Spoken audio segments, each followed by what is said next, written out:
Assalamualaikum warahmatullahi wabarakatuh. Terlebih dahulu saya ucapkan terima kasih kepada saudara-saudara pengurus Kujang Parahyangan di seluruh Indonesia, juga pengurus pusat Kujang Parahyangan yang berada di Bandung. Demikian juga pengurus Kujang Parahyangan Asia, Malaysia, Singapura, Filipina, Hong Kong, Taiwan, Turki, dan juga di Eropa. Terima kasih juga kepada pengurus Kujang Parahyangan Communication Center Kujang Asia Eropa yang berada di Bali. A'udzubillahi minasyaitonirrajim. Bismillahirrahmanirrahim. Alhamdulillahirabbil alamin arrahmanir rahim maliki yaumiddin. Iyyaka na'budu wa iyyaka nasta'in. Ihdinas siratal mustaqim. Siratal ladzina an'amta 'alaihim ghairil maghdubi 'alaihim waladdallin. Pada kesempatan ini saya akan menjelaskan tentang gendam, yang dimana gendam itu di Indonesia, khususnya di Asia, dikenal sebuah ilmu yang negatif, tanda kutip, kejahatan dan lain sebagainya. Perlu kita ketahui bahwa ilmu gendam tersebut ada 3 versi. Versi pertama adalah versi sihir, yang dimana versi sihir tersebut berbahasa seperti bahasa Arab, akan tetapi itu merupakan bahasa Ibrani. Yang kedua, versi kejawen. Dalam versi kejawen itu ada 2 urutan kembali. Kejawen murni yang dikenal lebih ada pengaruh kebudayaan atau ajaran Hindu. Yang kedua, kejawen, Islam kejawen, di mana Islam kejawen ini lebih dikenal, dipelopori pada saat itu adalah oleh para wali, yang dimana tertulis dalam sebuah kitab Serat Wirid Hidayat Jati, yang dimana di dalamnya tidak berbahasa Arab, akan tetapi berbahasa Sanskerta. Bahasa Sanskerta tersebut merupakan tafsir arti-arti dari Al-Quran itu sendiri. Yang ketiga adalah versi secara ilmu hikmah, atau dikenal dengan nama Adinus Siasun atau siasat perang. Kita kembali kepada ilmu sihir. Ilmu sihir yang berbahasa Ibrani dan hampir sama dengan bahasa Arab itu lebih ke arah kolaborasi antara manusia dengan jin, setan, iblis, yang sangat mudah digunakan untuk kejahatan dan lain sebagainya. Yang tentu ini adalah hukumnya haram karena berkolaborasi dengan jin. Yang kedua, kejawen murni. Kejawen murni yang berbahasa kejawen murni, akan tetapi ada satu kalimat-kalimat yang mengandung arti memanggil jin, setan, iblis, dan lain sebagainya. Dalam kejawen kita harus lebih menelaah lebih dalam bahwa 2 versi yang tadi saya sampaikan, Islam kejawen yaitu saat syiar Islam para wali, dan kejawen yang dipengaruhi Hindu, yang mana sebagian lebih sama berkolaborasi dengan jin. Dan dalam hal ini satu hal yang tidak benar. Saya bahas tentang versi ilmu hikmah. Ilmu gendam dalam versi ilmu hikmah dikatakan atau namanya adalah Al-Muqaddas, atau artinya perang putih. Dan golongan ilmunya adalah ad-dinul syasun, yaitu siasat perang atau siasat agama, yang mana pada zaman dahulu digunakan untuk bersiasat untuk menyebarkan agama, dan juga bersiasat di saat peperangan yang dipelopori oleh para wali, khususnya Sunan Kalijaga. Ilmu gendam yang diajarkan di Kujang Parayangan yaitu gendam Al-Zabar. Nama tersebut saya terima dari almarhum kiai guru saya, Al-Fatihah. Gendam Al-Zabar lebih kepada khadam agak. Kita bicara dulu tentang khadam. Khadam ada dua klasifikasi, yaitu khadam kasar dan khadam halus. Kalau khadam kasar itu berhubungan dengan jin, setan, iblis dan tidak dibenarkan. Kalau khadam versi halus itu pertama khadam ayat, yang kedua karomah, yang tertinggi. Jadi dalam ilmu hikmah penggunaan lebih ke arah karomah atau kekuatan yang keluar dari huruf-huruf hijaiyah dalam Al-Quran, juga khadam dari sebuah ayat. Adapun satu baris kalimah yang akan saya jelaskan tentang kalimah gendam Al-Zabar.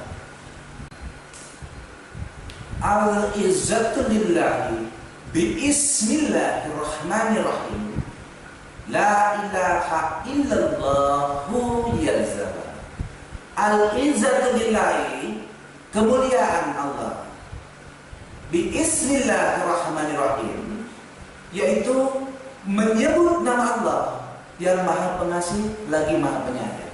Perbedaan Bismillahirrahmanirrahim dengan Bismillahirrahmanirrahim adalah Bismillahirrahmanirrahim dengan menyebut asma Allah, dengan menyebut nama Allah. Nama Allah yaitu Rahman dan Rahim yang ada di 99 sifatullah Asmaul Husna. Kalau Bismillahirrahmanirrahim itu langsung dengan menyebut Allah yang Maha Pengasih lagi Maha Penyayang. La ilaha illallah, tidak Tuhan selain Allah. Aku, ya Zaba, Maha Perkasa. Itu bagian dari kalimat gendam Al-Zabar. Tinggal saudara-saudara semua sikapi dari arti ayat-ayat yang saya sebutkan tadi.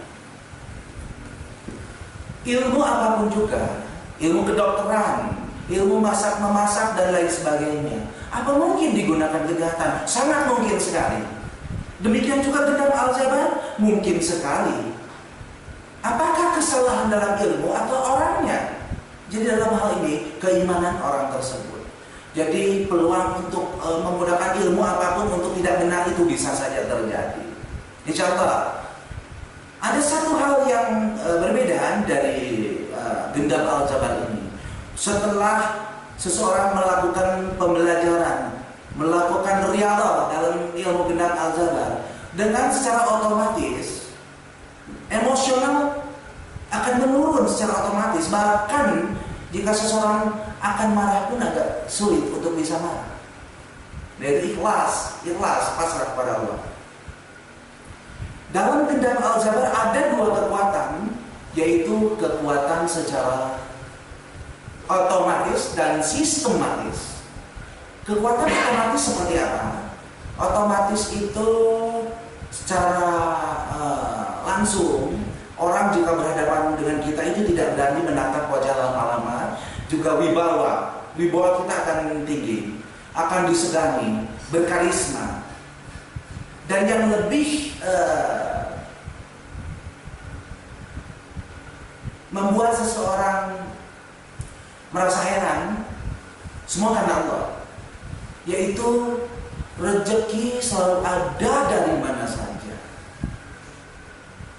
Apa rezeki karena ilmu? Saya tidak bisa menjawab. Rezeki hak Allah. Jadi itu semua rahasia Allah, sirrullah. itu secara otomatis. Dan jika orang dekat dengan kita akan grogi, orang yang tidak baik dengan kita akan jadi baik, orang yang benci ke kita akan jadi baik. Dan masih ribuan manfaat yang lebih banyak lagi. Yang kedua, secara sistem. Sistem itu adalah satu teknik gendam yang dimana melakukan satu tindakan, action, melakukan serangan gendam itu sendiri, yaitu dengan sistem.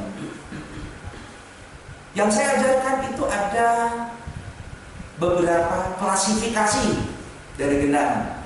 Pertama, dikatakan master 1 itu ada teknik tatapan, tepukan, jabat tangan, gendam tulis jarak jauh, gendam pengasihan atau asmarandana, gendam handphone jarak jauh, juga gendam birahi.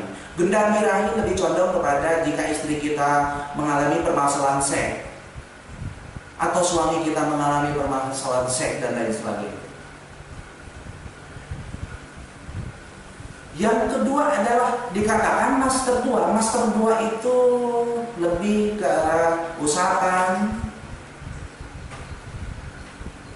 tiupan, gendam azna, gendam telepati, gendam yang bisa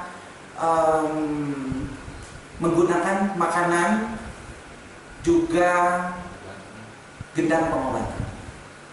Ada satu hal lagi hal yang berbeda, yaitu gendam diri sendiri.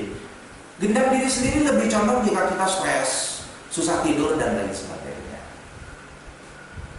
Dari gendam-gendam tersebut, fadilah dan manfaatnya sangat banyak. Pertama, jika orang stroke, itu bisa dilakukan dengan pengobatan dengan gendam. Lebih condong ke arah fisioterapi kalau dalam bahasa kedokteran.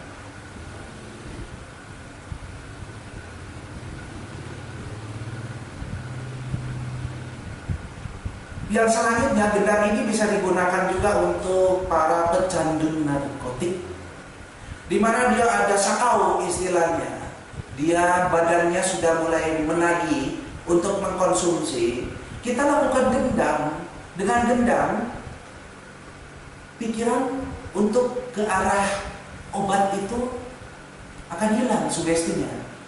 Dan kita lebih mengarahkan setelah orang sakau itu kena gendam, kita arahkan ke arah kesukaan dia, kesukaan objek tersebut, baik dia suka membaca, menulis atau sebagainya, ataupun bermain gitar dan lain sebagainya. Untuk autis itu sangat bagus dilakukan terapi-terapi. Orang yang depresi, stres, sering kami melakukan untuk pengobatan narkotik, stroke dan juga depresi atau stres. Dari sisi medis, gendam aljabar bisa juga untuk dokter-dokter kandungan atau bidan, di mana objek yang akan melahirkan agak sedikit rewel atau agak sulit, dia melakukan action untuk menekan bayi supaya keluar. Itu bisa dilakukan dengan gendam. Jadi perintah apapun juga dari dokter, dari tim medis akan dituruti dengan baik. Sudah banyak dokter-dokter yang menggunakan untuk teknik melahirkan, juga bidan-bidan. Yang selanjutnya bisa digunakan untuk berdagang, bisa digunakan untuk melobi, digunakan untuk interogasi, dan juga bisa digunakan untuk anak-anak yang bandel, yang susah untuk diatur. Itu gendam sangat fleksibel, multifungsi untuk apapun. Jadi ilmu gendam bukan berarti khususnya gendam aljabar, bukan berarti ilmu yang untuk menodong orang, merampas barang orang, dan tidak.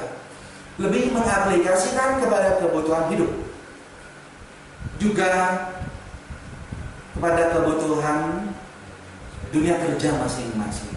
Jika seorang pengacara bisa digunakan, seorang hakim bisa digunakan, seorang polisi bisa interogasi. Tidak sedikit polisi yang belajar untuk melakukan interogasi. Juga ibu-ibu rumah tangga yang anak-anaknya bandel bisa digunakan. Seorang pimpinan perusahaan di mana karyawannya, staf-stafnya bandel, bisa digunakan juga. Dan lain sebagainya. Dan jika ada yang kurang paham, kurang mengerti, segera kontak saya. Assalamualaikum.